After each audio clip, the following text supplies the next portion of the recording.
La noche en que el Tren de la Plata desapareció era enero de 1889 y el desierto de Nevada estaba congelado bajo un silencio mortal. Aquella noche, un tren cargado con 200 lingotes de plata pura partió hacia Carson City y jamás volvió a ser visto con vida. En el corazón del oeste, la Virginia y Truckee Railroad era el nervio que transportaba la riqueza de las entrañas de la tierra. Aquella semana, el filón Comstock había producido un cargamento que equivalía a una fortuna, más de 3 toneladas de plata. El viaje sería corto, desde las montañas de Virginia City hasta los almacenes del tesoro en Carson. Apenas 35 kilómetros, pero cruzando pasos solitarios, cañones estrechos y territorios donde la ley era apenas un susurro. A las 6:47 de la tarde, el maquinista Edward Powers silbó 2 veces y el tren comenzó a moverse.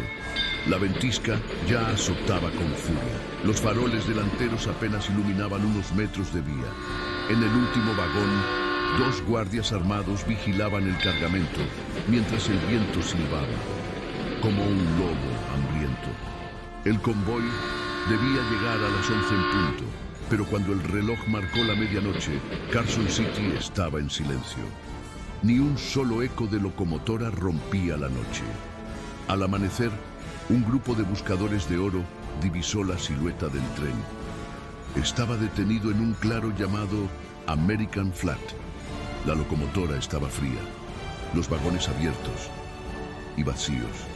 No había señales de disparos, no había cuerpos, solo el silencio y un misterio que helaba la sangre. En la nieve no había huellas humanas, no había cascos de caballo, solo 2 surcos profundos, paralelos, como si un enorme trineo de madera hubiera sido arrastrado desde el tren hacia el norte. Los surcos se extendían por cientos de metros y luego simplemente desaparecían en la blancura.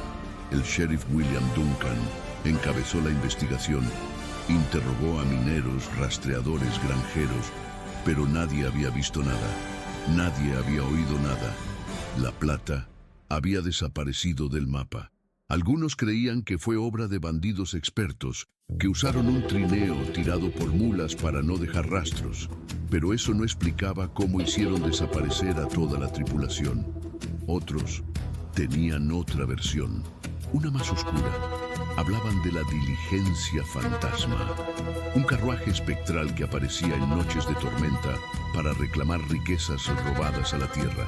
Decían que los hombres que la veían no regresaban. Años después, varios viajeros juraron haber visto en medio de ventiscas un tren antiguo avanzando lentamente, sin maquinista, seguido por el crujir de un trineo invisible. Y siempre, el mismo silbido largo y triste, como un lamento que se pierde en el desierto. El caso jamás se resolvió. La plata nunca apareció. Y cada invierno, cuando la ventisca golpea Nevada, algunos dicen que el Tren de la Plata regresa, buscando completar su último viaje. Síguenos para más aventuras del viejo oeste.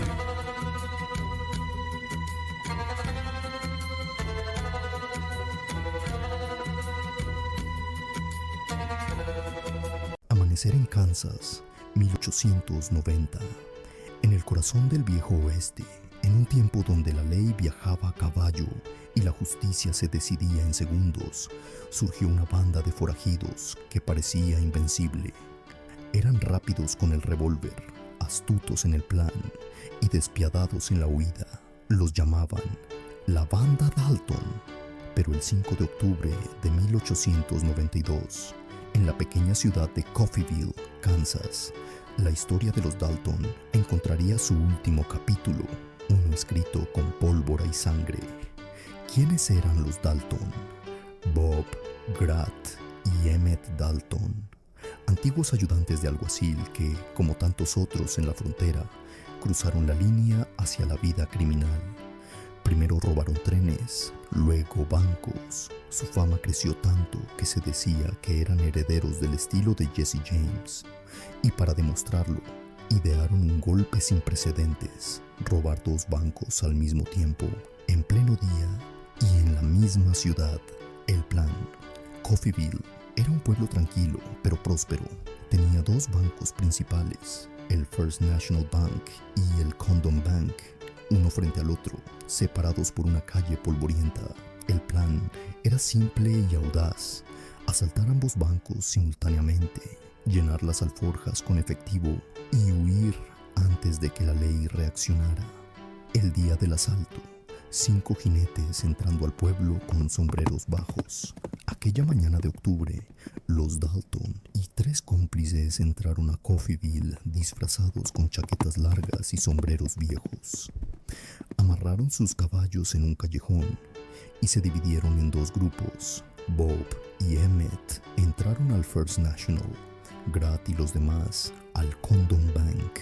El descubrimiento: un hombre mirando por la ventana con expresión de alerta. Pero en pueblos pequeños todos se conocen. Un ciudadano, al pasar, notó algo extraño. Reconoció el rostro de Bob Dalton bajo el sombrero. Sin perder tiempo, corrió por la calle gritando: «¡Son los Dalton! ¡Están robando el banco!». El pueblo se arma. En ese momento, hombres cargando rifles, mujeres cerrando ventanas. En minutos, comerciantes, granjeros y hasta el cartero tomaron sus armas. Los Dalton, atrapados dentro, no sabían que Coffeyville se estaba transformando en una fortaleza improvisada. El tiroteo. La calle se llena con humo y disparos. Cuando los Dalton salieron con el botín, los fueron recibidos por una lluvia de balas. Los disparos resonaban desde ventanas, tejados y callejones. La calle principal se convirtió en un campo de batalla. Bob Dalton cayó primero, mortalmente herido. Grat intentó cubrir a sus hermanos, pero fue alcanzado por el fuego cruzado.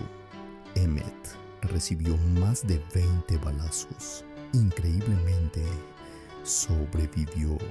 El silencio después del fuego, cuerpos cubiertos, humo disipándose. En apenas 12 minutos, la banda Dalton dejó de existir. 4 forajidos y 4 ciudadanos habían muerto. El pueblo había pagado un precio alto, pero su valor se convirtió en leyenda. Epílogo: lápidas en un cementerio del viejo oeste. Hoy, Coffeyville recuerda aquel día como el momento en que la comunidad entera defendió su hogar.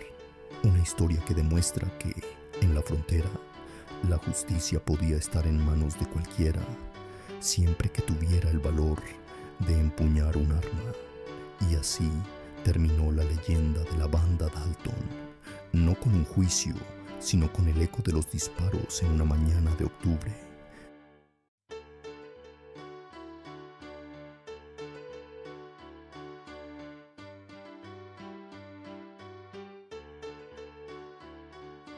Una polvorienta caravana de carromatos avanza lentamente a través de un árido paisaje bajo un cielo plomizo.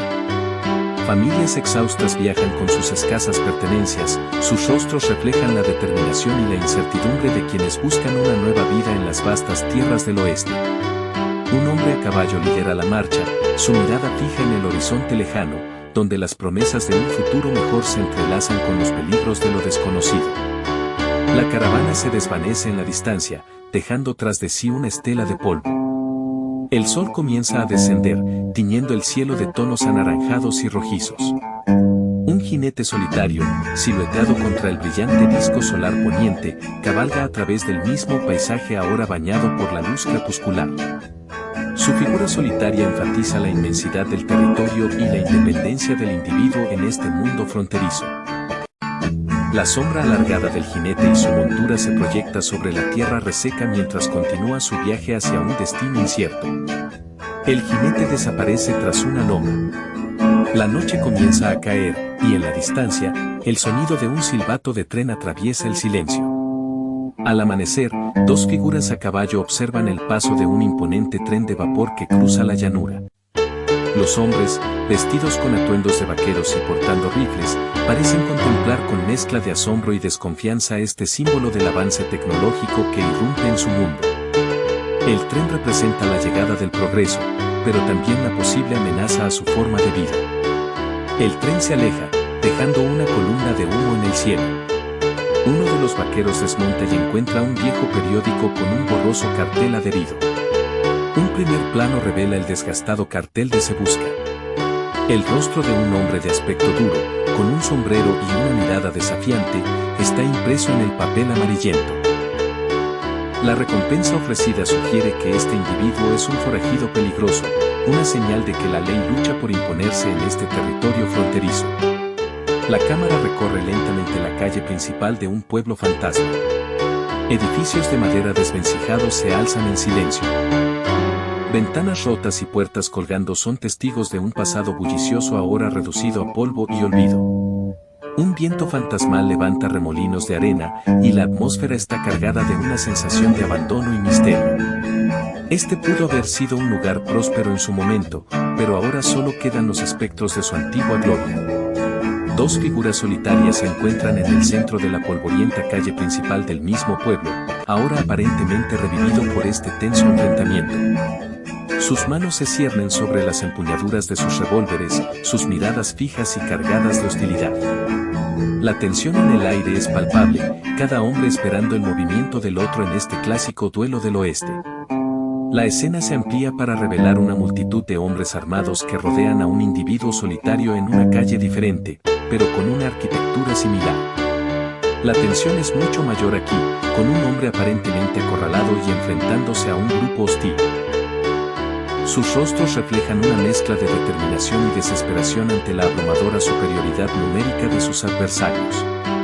En medio de la confusión, un disparo resuena. La acción se traslada a un enfrentamiento más íntimo y violento. Dos hombres, con armas desenfundadas, se encuentran a escasos metros el uno del otro. Sus expresiones son de furia y determinación, el aire huele a pólvora y la inminencia del peligro es palpable. Este es un momento de confrontación directa, donde solo uno podrá sobrevivir. Uno de los hombres cae al suelo. El otro se tambalea, herido pero aún en pie. El hombre que permanece en pie observa con tristeza y rabia el cuerpo inerte de otro, que yace en el suelo con una estrella de Serif prendida en su pecho. La escena refleja la pérdida y la brutalidad de la vida en el oeste, donde incluso aquellos que buscan imponer la ley pueden caer víctimas de la violencia. El sonido de disparos lejanos interrumpe su momento de dolor. La última escena nos transporta de nuevo al paisaje desértico, donde un tiroteo se desata entre varios individuos. Un hombre se encuentra arrodillado junto a su caballo herido, disparando para defenderse de una emboscada.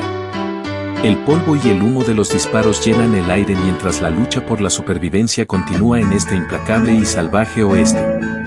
Los eventos de los pueblos y los conflictos personales se extienden a la vastedad del territorio, donde la ley es escasa y la violencia, una constante.